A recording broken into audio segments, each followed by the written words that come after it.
పాదయాత్రలో కూడా ఇవన్నీ చూశాను. నాకు బాధ ఉందంటే ఆ రోజు ఆయన్ని అడిగి ఎంతమంది ఉన్నారో ఎక్సర్సైజ్ చేయమన్నా.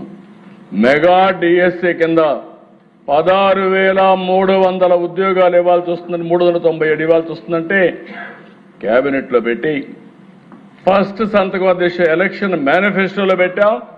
నేను పవన్ కళ్యాణ్ గారు అదే మరిగా బీజేపీ ముగ్గురం కలిసి ఎలక్షన్ మేనిఫెస్టో కూడా రిలీజ్ చేసి చెప్పిన మాట ప్రకారం మొదటి సంతకం పెట్టింది మెగా డిఎస్సి పైన పెట్టాను. పెట్టడమే కాదు, నేను టైం చెప్పాను.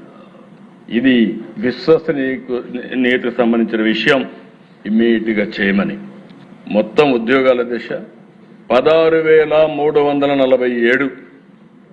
వచ్చిన అప్లికేషన్లు 3,36,300. 13 జిల్లాల్లో ఫస్ట్ టైం చరిత్రలో 148 రోజుల్లో టోటల్ ప్రాసెస్ పూర్తి చేసే పరిస్థితికి వచ్చారు. ఇందులో కూడా మీరు చూసే దిశ ఈరోజు మనం మొత్తం ఇవన్నీ కూడా మీరు చూసినప్పుడు టెస్టులు కూడా ఆ ప్రాసెస్ అంతా కూడా ఇప్పుడే మినిస్టర్ గారే చూపించారు కాబట్టి నేను ఆ డీటెయిల్స్ పోవడం లేదు. ఎవ్రీ ప్రొసీజర్ ట్రాన్స్పరెంట్ గా ఎక్కడ ఎలాంటి అవకతవకలకు స్కోప్ లేకుండా చాలా చెక్స్ అండ్ బ్యాలెన్సెస్ పెట్టి పర్ఫెక్ట్ గా చేశారు అధ్యక్ష. 48 రోజుల్లో మీరు చూస్తే TET notification, DSC notification, district and management wise web-based online application, question paper settings, TCS iron secure testing platform, conduct of examinations, declaration of scores, zone of consideration certification verification, horizontal and vertical reservations, grievance redressal mechanism, final selection and appointments, court cases. ఇవన్నీ కూడా మీరు ఒకసారి చూస్తే final గా మీరు చూసే selection process అన్నీ చేసి మళ్ళీ ఏమాత్రం అశ్రద్ధ ఉండకూడదని నేరుగా ఈ సెలెక్ట్ అయిన అందరినీ అమరావతికి పిలిచి వాళ్ళందరి యొక్క విషయాలు తెలుసుకొని వాళ్ళ కుటుంబ సభ్యులతో సహా ఆ రోజు సన్మానం చేసి పంపించి ఒక నమ్మకాన్ని కలిగించిన ప్రభుత్వం ఈ ఎన్డీఏ ప్రభుత్వం అని చెప్పి కూడా నేను మీకు తెలియజేస్తున్నాను అధ్యక్ష. ఈ ప్రాసెస్ లో కూడా మీరు చూస్తే అధ్యక్ష క్వశ్చన్ పేపర్ ఒక్క సెట్టింగ్ చెప్తాను. 89 టెస్ట్ సెషన్స్, 13 సబ్జెక్టులు, 67 టైప్ ఆఫ్ పోస్టులు, 24 రోజుల్లో 42,000 క్వశ్చన్స్ సెలెక్ట్ చేశారు. అందులో కూడా మీరు చూస్తే ఆ క్వశ్చన్ పేపర్స్ అన్ని సెలెక్ట్ చేసిన తర్వాత ఏ విధంగా పెట్టాలనో బెస్ట్ సిస్టమ్ ఎస్టాబ్లిష్ చేశారు. ప్రీ ఎగ్జామ్ కానీ, డ్యూరింగ్ ఎగ్జామ్ కానీ, పోస్ట్ ఎగ్జామ్ కానీ ఎక్కడ జీరో టాలరెన్స్ కింద, జీరో కాంప్రమైజ్ కింద ముందుకు పోయే పరిస్థితికి వచ్చారు. 154 సెంటర్లో పరీక్షలు జరిగాయి. 19 అవుట్ సైడ్ ఆంధ్రప్రదేశ్ చేసే పరిస్థితికి వచ్చారు. సిబిటి కంప్యూటర్ బేస్డ్ టెస్ట్ మోడ్లో మొత్తం కండక్ట్ చేశారు. డిక్లరేషన్ ఆఫ్ స్కోర్స్ కూడా everything online, everything is transparent అధ్యక్ష. ఇంకొక పక్కన హారిజాంటల్ వర్టికల్ రిజర్వేషన్స్ ఎంతమందికి ఇచ్చారో కూడా వర్టికల్ మొత్తం వెరిఫికేషన్ అవుట్కమ్ చూస్తే 16,291 వ్యక్తుల్ని కంప్లీట్ చేసి కన్సిడర్ చేస్తే 15,941 మంది సెలెక్షన్ అయ్యారు. 722 మంది రిజెక్ట్ అయ్యారు. దానిపైన ఆ మెరిట్స్ ప్రకారం ఇలాంటివన్నీ చేసే దిశ హారిజాంటల్ వర్టికల్ రిజర్వేషన్. ఇటీవల మేము ఒక స్పోర్ట్స్ పాలసీ కూడా తీసుకొచ్చాం. 2% నుంచి 3%కు పెంచాం. టోటల్గా మీరు చూసే దిశ 1-2 కాదు, 33,830 క్వరీస్ వచ్చాయి, సందేహాలు వచ్చాయి, ఫిర్యాదులు వచ్చాయి, అన్నిటికీ ఆన్సర్ చేశారు. ఇంకొక పక్కన మీరు చూస్తే ఈ జోనల్ లెవెల్లో కూడా 3 లెవెల్లో zonal level committee, state level committee, final appellant authority ఇలాంటి అన్ని పెట్టుకొని మొత్తం అన్ని కూడా రెడ్యూస్ చేసే పరిస్థితికి వచ్చారు. ఇంకొక పక్కన దేశ స్పోర్ట్స్ కోటా 421 మంది వేకెన్సీస్ ఉంటే 3600 వచ్చారు.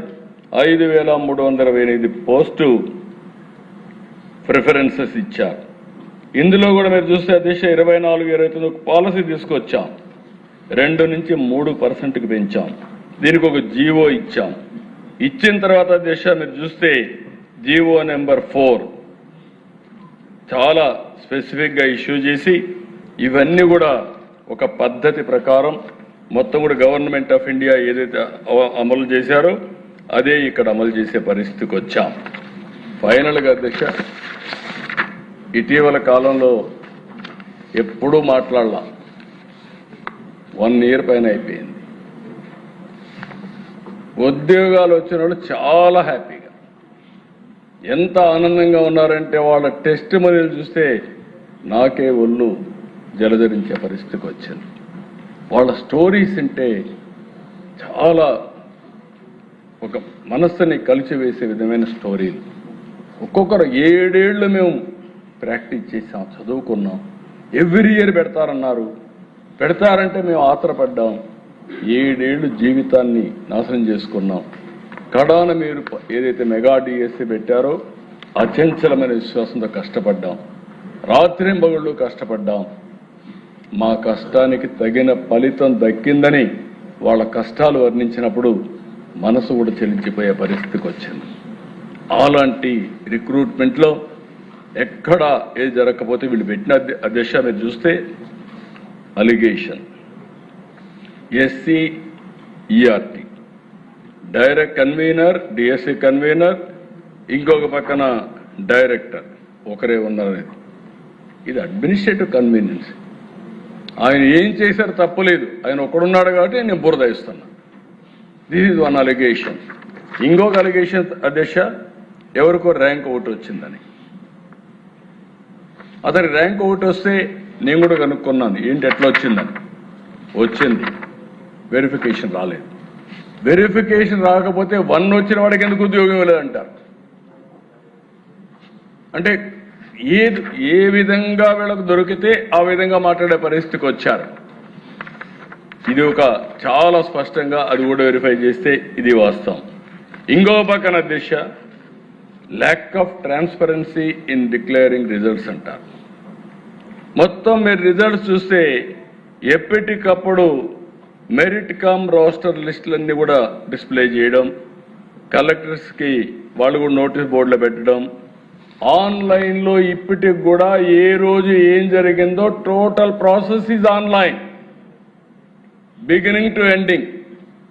దీనికంటే ట్రాన్స్పరెన్సీ ఏం కావాలి అధ్యక్ష? నేను మిగిలిన విషయాలు ఉన్నాయి, ఆ విషయాలు ఇప్పుడు మహాడక్కర్లు తర్వాత మహాడుకోవచ్చు. కానీ ఇక్కడ జరిగిన విధానం చాలా ముఖ్యం అధ్యక్ష. ఇంకొక పక్కన అధ్యక్ష audio recording DSC sports quota జరిగింది. ఎవడో మహాడుకుంటున్నాడు. వాళ్ళపైన స్పోర్ట్స్ కౌన్సిలే అథారిటీని కేసు పెట్టారు, అరెస్ట్ చేశారు. అరెస్ట్ పెడితే బెయిల్లో వచ్చాడు. ఈ ప్రభుత్వం ఎవరిని ఉపేక్షించాం. నేను ఒకటే చెప్తున్నా, ఎవడైనా ఈ ప్రభుత్వంలో ఫ్రాడ్ చేయాలంటే ఎవరిని వదిలిపెట్టే సమస్య లేదని మరొక్కసారి హెచ్చరిస్తున్నా. ఇంకొక పక్కన దేశ ఒక ఐఏఎస్ ఆఫీసర్ ఈ ప్రభుత్వంలో పనిచేస్తాడు, ఇష్టానుసారంగా మాట్లాడతాడు. ఒకే క్యాస్ట్కు ఉద్యోగాలు ఇచ్చారంటాడు. అజం